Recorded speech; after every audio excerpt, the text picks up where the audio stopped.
Did you guys see the beginning?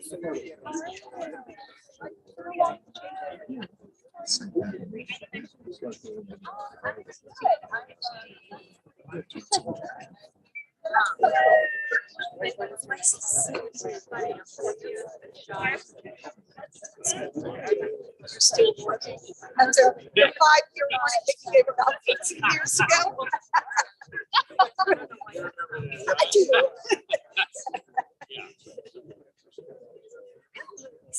Yeah. Right.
Rachel, you sit here. It's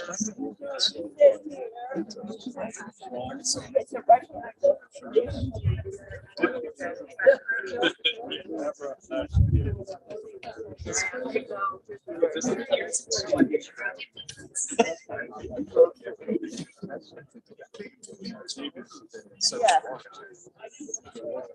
Ladies and gentlemen, we are on service time. If I can invite everyone to come close to the graveside. I'd like to remind everyone. Making it hard for other people. well, where here, Miriam, you want to sit right there?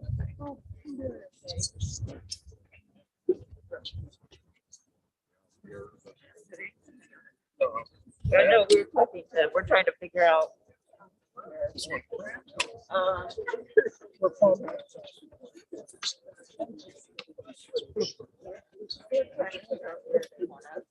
Just sit for now.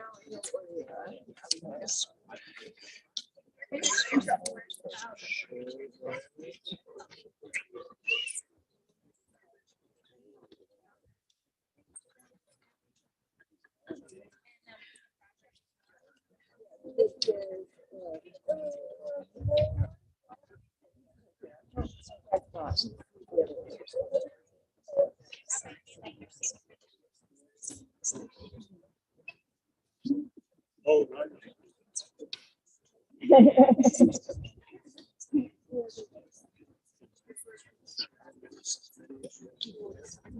afternoon, everyone. There are seats if anyone wants to sit down. You're welcome to. Is this on? no, thank you.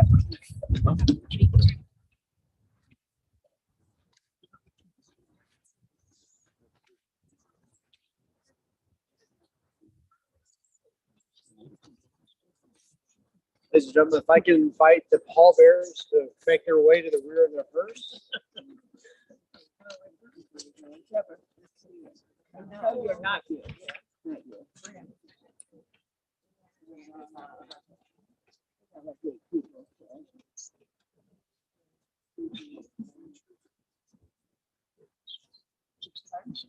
He's here. Rachel, I think I saw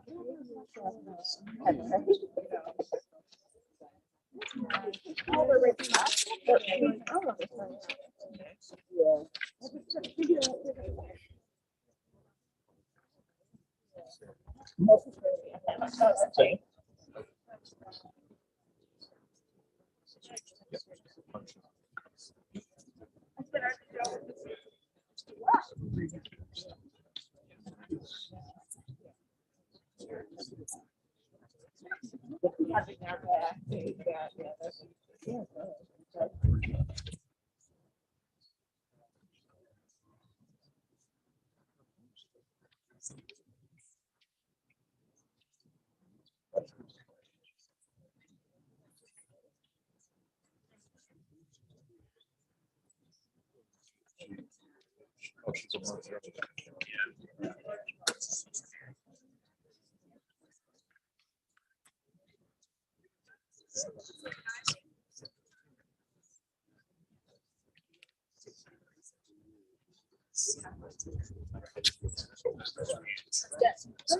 Yeah, that's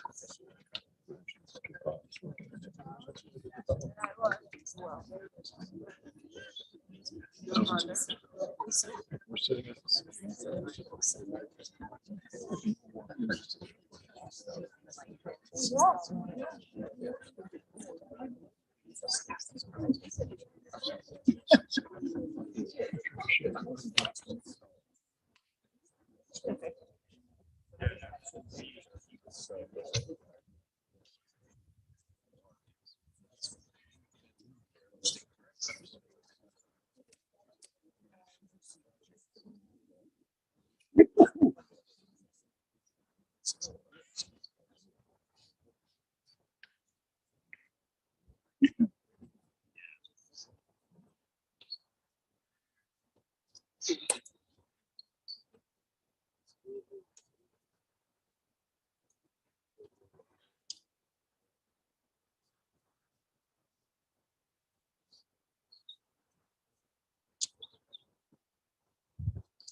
And ladies and gentlemen, with the wind, I'm going to encourage you to come as close as you can so you can hear the rabbi. We'll share one more time that the family's been seated, so there are some extra chairs. Please don't be bashful.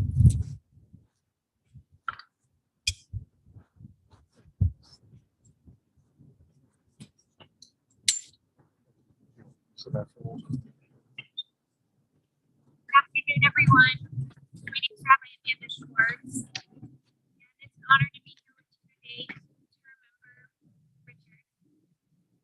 I didn't have the opportunity of knowing him myself, but speaking with his family members and seeing all of you here today, I know that he was a very loved man. In Hebrew, the word for funeral is levayah. It means to accompany. This afternoon, we're going to accompany Richard as he's laid to rest. The focus of the Jewish funeral is honoring the beloved who's departed, and so we're going to do that through readings and liturgy and sharing stories. The first thing we're going to do to get started is a ritual called kriya, and it means torn.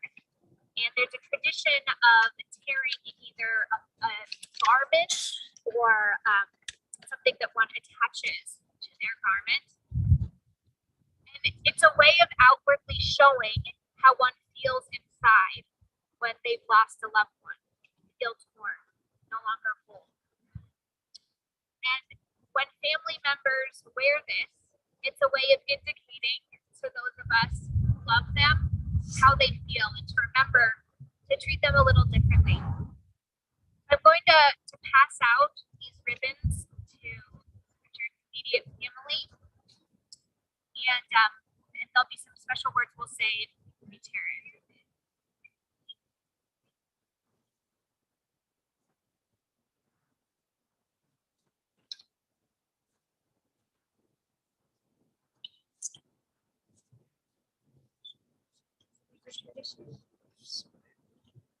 Placing it over your heart if you lost a parent. And place it over the right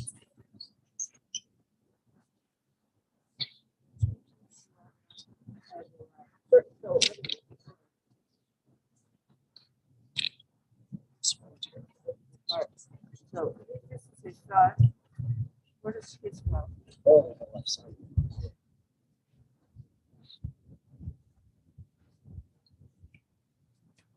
So one of the many names in Judaism for the divine is Dayan Ha'emet, which means like the true judge. And it's a name that's evoked during a time of loss. I like to think because it's in this time when we feel so lost in our grief that we want something to hold on to, like this sense of the divine. And so as we tear the ribbon, we say this expression using this divine name. So if you want to repeat after me, you can tear it.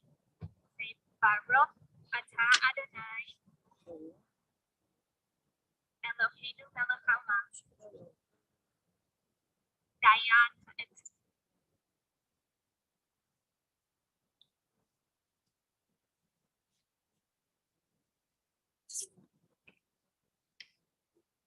And so some people like to wear this ribbon for today. Some people like to wear it for the week of Shiva, because you're really in the depths of this beginning stage of mourning. So I understand that Richard was a lover of words, and so I wanted to read this poem by Maya Angelou called "When a Great Tree Falls." When great trees fall, rocks on distant hills shudder. Lions hunker down in tall grasses, and even elephants lumber after safety. When great trees fall in forests, small things recoil into silence, their senses eroded beyond fear. When great souls die, the air around us becomes light, rare, sterile. We breathe briefly. Our eyes briefly see with a hurtful clarity. Our memory suddenly sharpened, examines, gnaws on kind words unsaid, promised walks never taken. Great souls die, and our reality, bound to them, takes leave of us. Our souls, dependent upon their nature, now shrink, wizened. Our minds, formed and informed by their radiance, fall away. We are not so maddened as reduced to the unutterable ignorance of dark, cold caves. And when great souls die, after a period peace blooms, slowly and always irregularly. Spaces fill with a kind of soothing electric vibration. Our senses restored, never to be the same, whisper to us. They existed. They existed. We can be and be better, for they existed.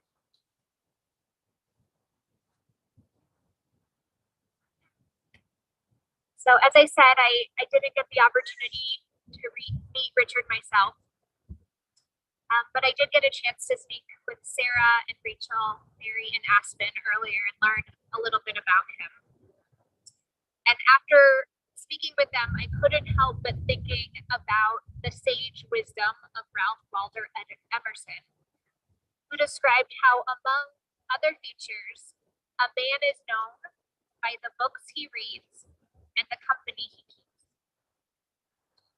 Richard was born in Fort Wayne, Indiana, to Jim and Nina. He was the middle child of 5 children: Mary, Jim, Kit, and Michael. Even as a child, he had a deep love of books. Mary shared that they would go somewhere exciting in nature as a family, and while everyone else was fishing, Richard would be in the back seat of the car with his feet dangling out, reading a book. When Richard got into trouble, he was always thrilled to be sent to his room because he knew that there he could read. Mary also remembered that then when they were young adults, she loved watching Richard work at the bookstore, where she could watch him talk to others about books. Mary has fond memories of going to his place for dinner, where they would eat the chicken that he fried, listen to Joni Mitchell, and talk about books. When Richard met Sarah in Columbus, she was a law student, and he was selling books. Richard had moved into the apartment complex where Sarah lived, and according to Sarah, he would not leave her alone and kept inviting her to do things. I didn't actually hear why she eventually decided to hang out with him, despite her busy law student schedule, but luckily she did, because they married in December after she finished law school and were married for 39 years. Shortly after their marriage, they moved to Colorado, where Richard started law school at CU. Richard graduated law school first in his class, in addition to participating in law review and earning additional awards. During his law career, Richard was known both within and even outside of Colorado for his brief writing. Not only was he known for it, but he loved it.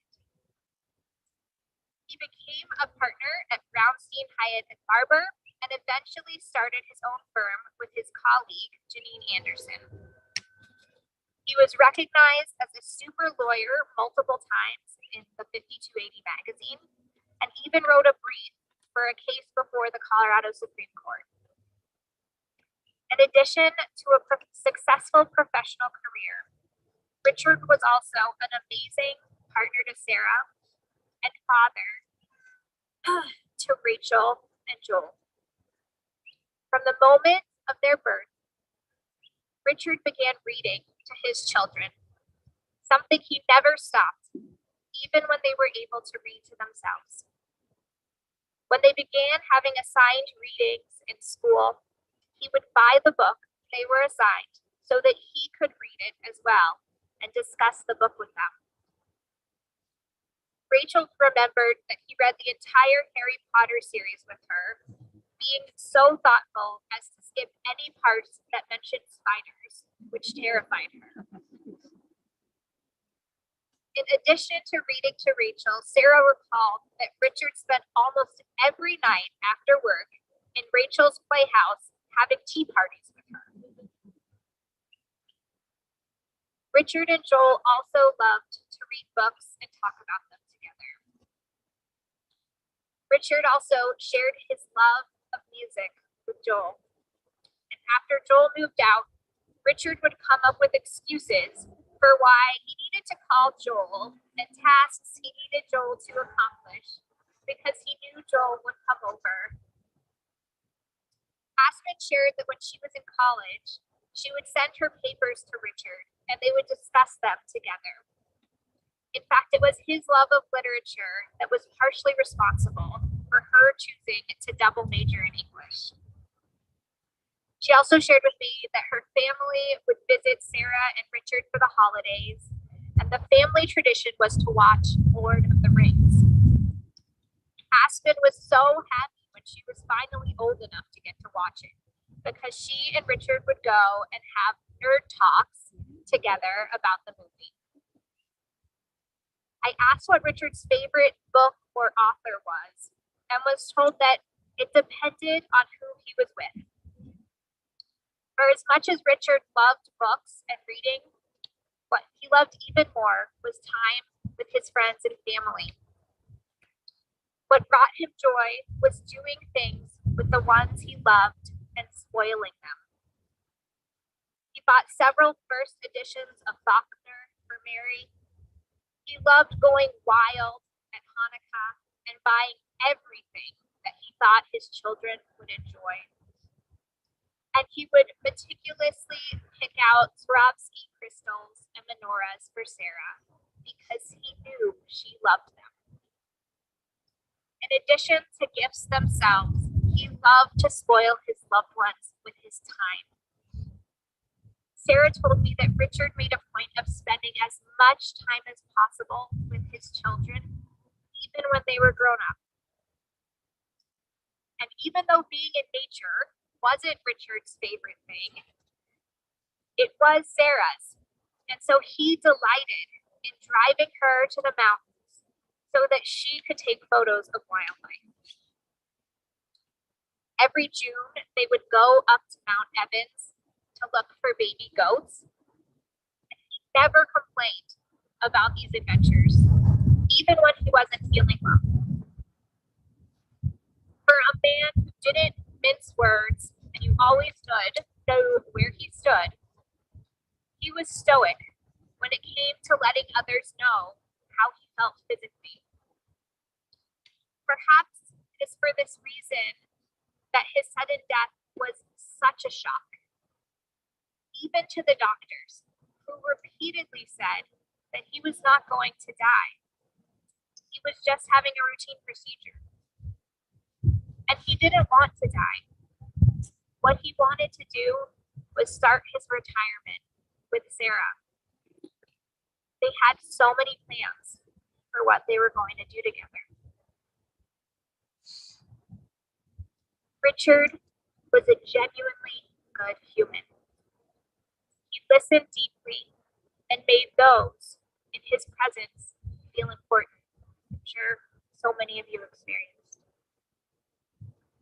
When I asked what his loved ones would miss most about him, the consensus was that everyone would just miss him and his constant presence.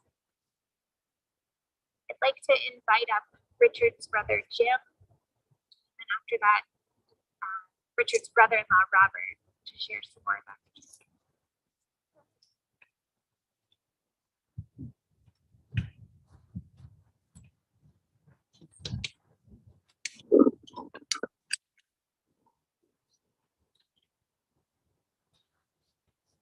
Good afternoon, friends. I'm Jim, Richard's older brother. And upon the death of our mother last October, I, by default, became the tribal elder, so to speak. In that capacity, I'd like to thank the family for this opportunity to say a few words about my dear brother. Some of this will be repetitious from what you've just heard, but I apologize for that. Richard was born April the 5th, 1953, on a cold Indiana day. It seems only fitting that we should bid him farewell. April the 6th, it was on Colorado Day. He was the second son and the third child of Jim and Nita Barkley. He was a very tiny infant, and Mom worried a lot about his small size. She supplemented his regular feedings with a milk and Karo syrup blend to increase his weight. And it soon became obvious that although he was small in stature, he was feisty in spirit, and that spirit prevailed throughout his life. He began life by being tough, and even though it may not have been obvious to many folks, I often saw that persistent toughness in him. One summer, as I was nearing high school graduation, Rich and I got a job stacking hay in the wet mountain valley of Colorado. And it was called the wet mountain valley because it was wet, and those bales were heavy. Bales were heavy, the days were long and hard, and the pay was low. We got a nickel a bale to split two ways. We spent our nights in an abandoned motel near Westwood and enjoyed such culinary delights such as PB&J and bologna sandwiches. He didn't complain much. He would try and do the same amount of work as me, but he kept forgetting about the 3 years of growth that I had on him. Tough. He was tough. Some of his other jobs, he pulled the rhubarb, commercial rhubarb operation in Canyon City. He picked cucumbers, which is a back-breaking job. He roughnecked in Oklahoma with our youngest brother, Mike.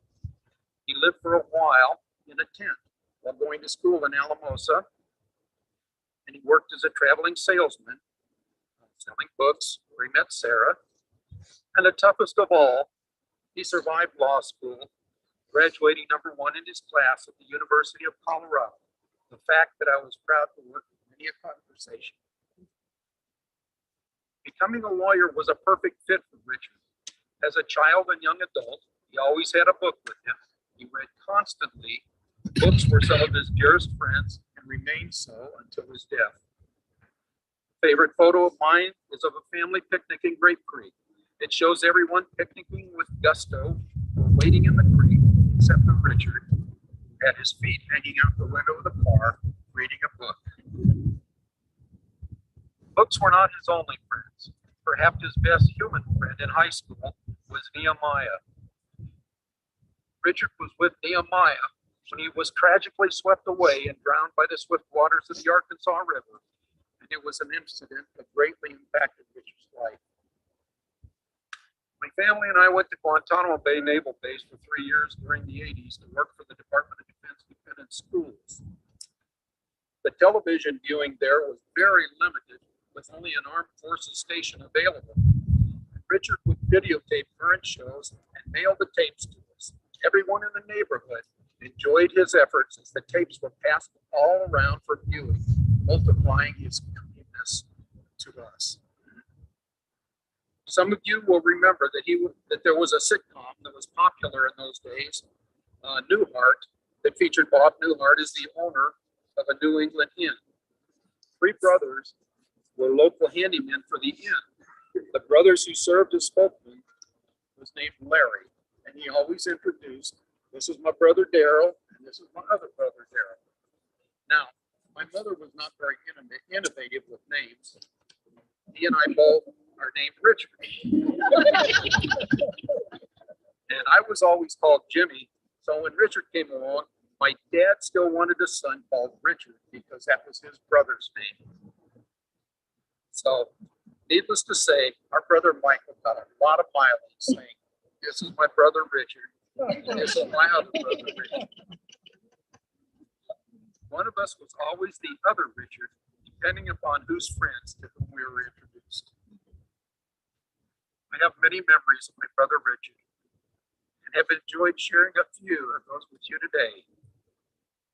We see such a small slice of a person's life, even one that we've known for many years.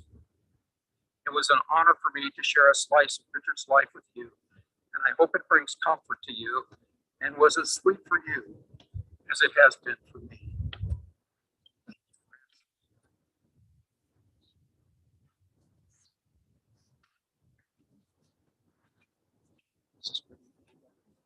Tough act to follow. The only thing I can really say, I got the news, I was at work.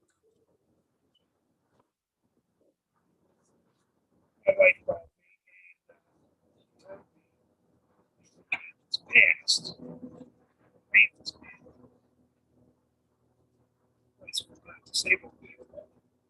I was just getting ready to go in and work on something, and I told her, "Stan, let's stop talking right now. I can't go in there and start crying all over my work. Yeah, what's going on? It just can't happen." That aside, I ran into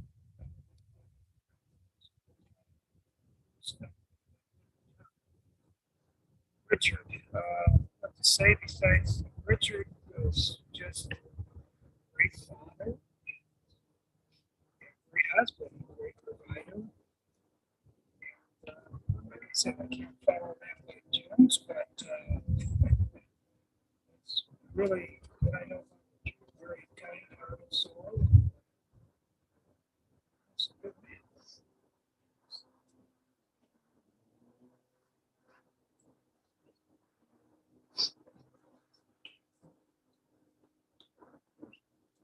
Yeah. There's a tradition at a Jewish funeral of sort of delaying.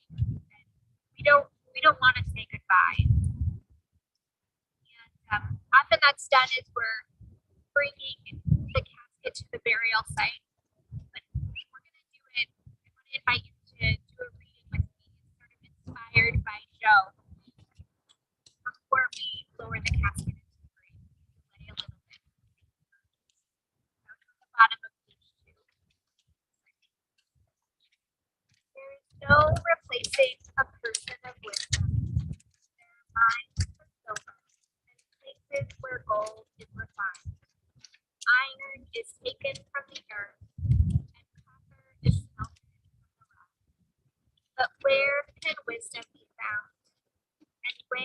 is the source of understanding. There is no replacing understanding. Lower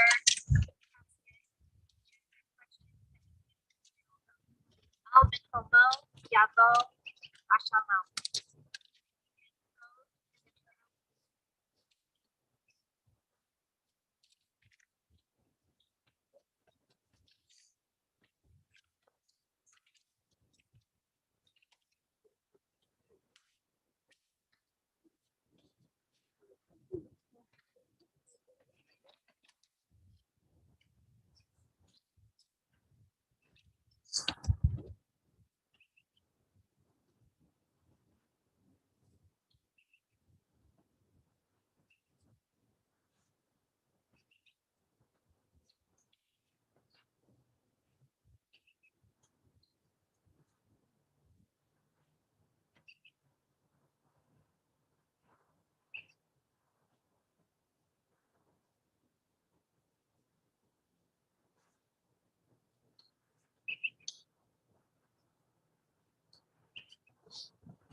One of the final pieces that we recite at a Jewish funeral is called El Malay Rachamim. And it's a request that Richard's soul be peacefully laid to rest. Prayer's been offered at funerals for over 1,000 years. And the melody is a bit haunting and mesmerizing. So I invite you to read along in the translation or transliteration, or even close your eyes and think of Richard.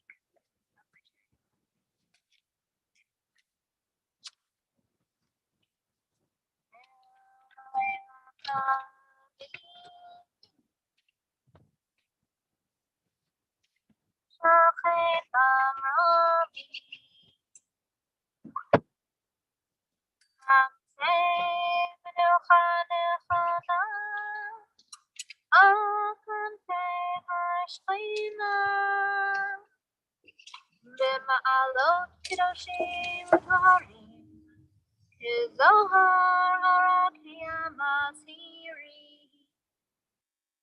נשמת שחלם יוסף בן אברהם ושרה לעולמו, בגן עדן תהא מנוחתו. ברחמים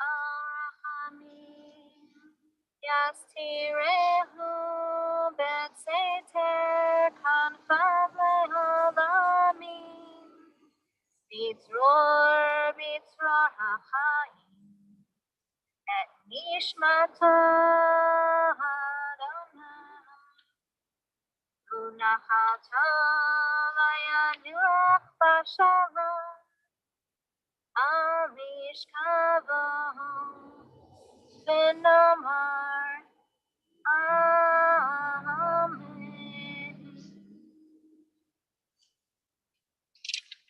So for those of you who have not been to a Jewish funeral before, there's a custom that we're the ones who are responsible for tucking Richard in by covering his casket with earth. But this is different than any kind of other time we'd be working with earth. It's different. We're saying goodbye to Richard. Nothing is normal right now. And so because of that, we do things in a different way. So for those of you who want to use a shovel, the tradition is to flip it over. Again, this goes with what I was saying about delaying. We don't want this to be quick. We don't want to say goodbye. So turning the shovel over to scoop up some earth, or some people will use their hands. And if you are using a shovel and there's someone behind you who wants to use it, the tradition is to put it back into the dirt as opposed to hitting it.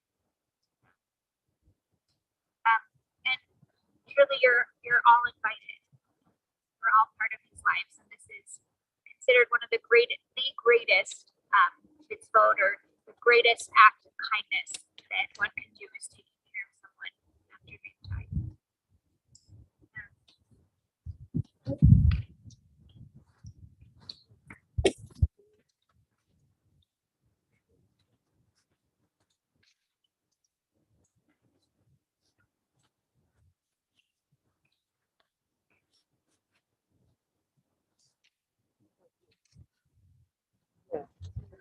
Maybe I just.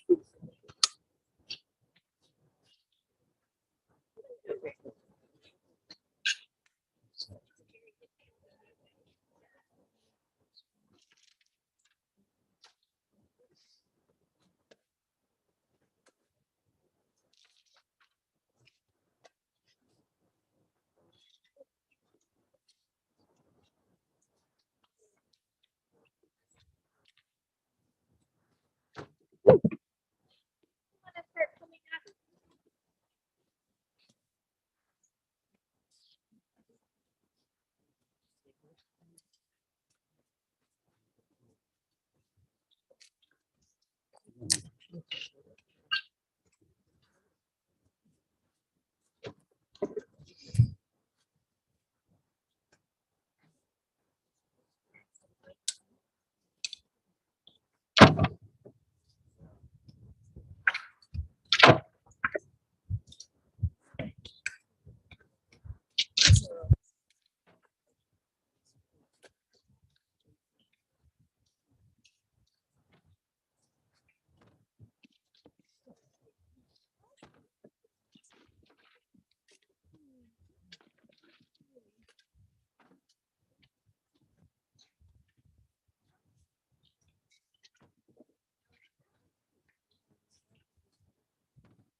Thank you. Yeah. Well, what?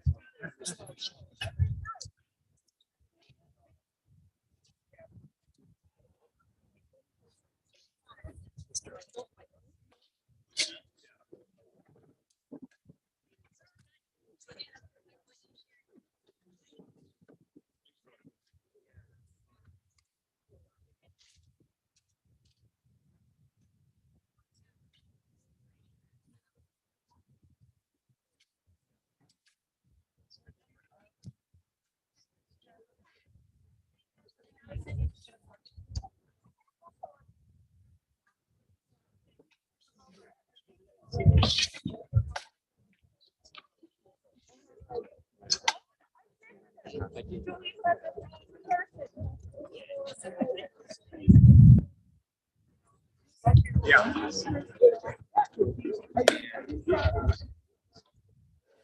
All right, so we're not actually done quite yet. The last thing we're gonna do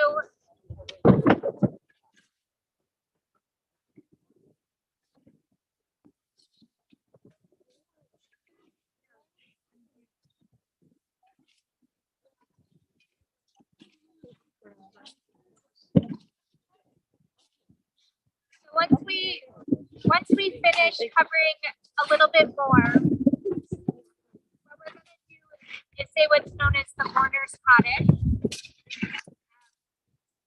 The name is a little bit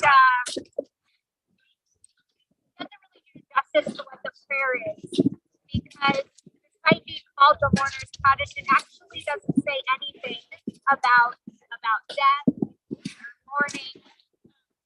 It really talks more about peace and a hope for the future.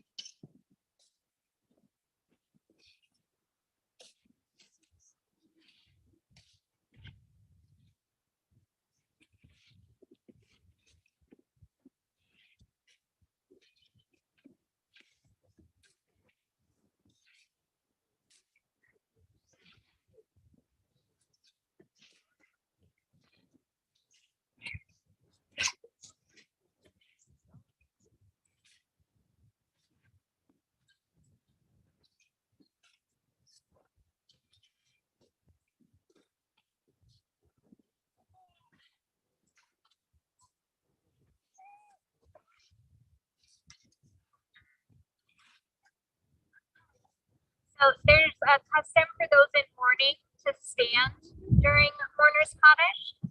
Anyone else would like to join in solidarity, you're welcome to. Obviously, many of us are already standing. And I really want to invite you to hold Richard in your heart. Think about him.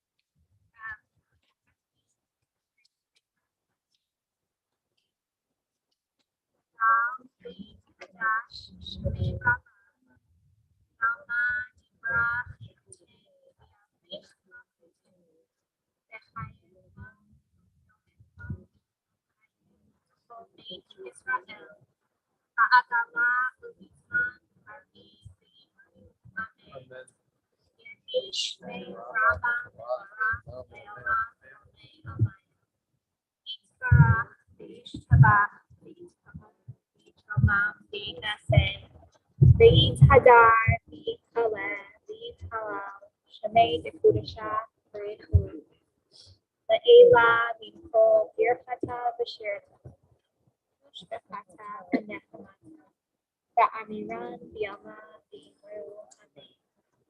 Yehi Shlama Rabba, Min Shamayim, Bechaim, Aleinu, Be'al Kol Yisrael, B'Imru, Amen.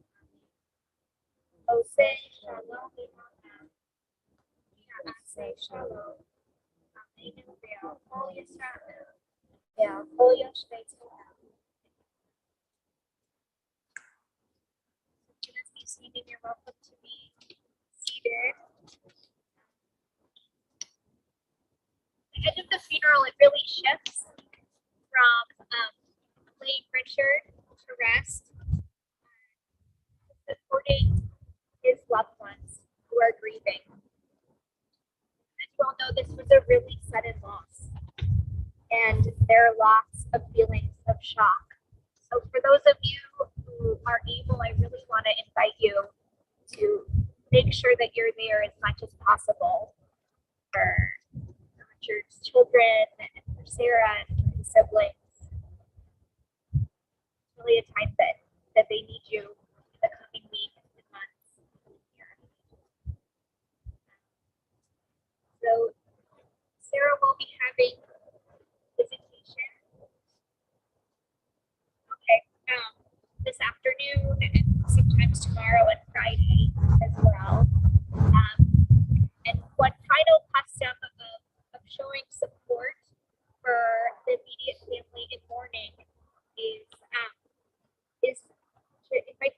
video to form two lines. And we're going to have Richard's family walk through the lines. This is a way of showing comfort to them on their way leaving the cemetery, leaving the funeral, and moving into their life.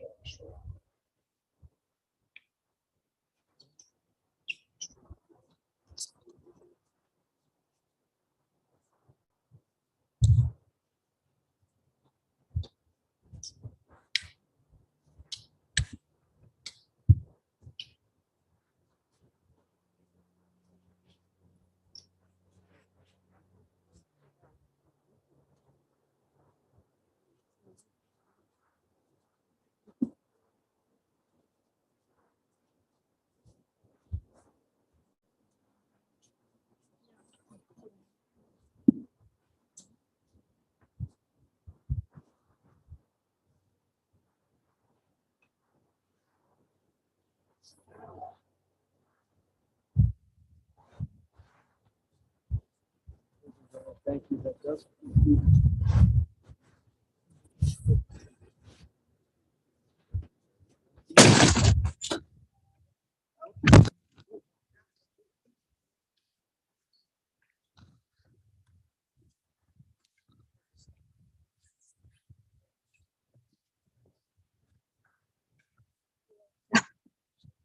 It's like it had a soft landing, but. Oh, I know. I think your house is up for sale.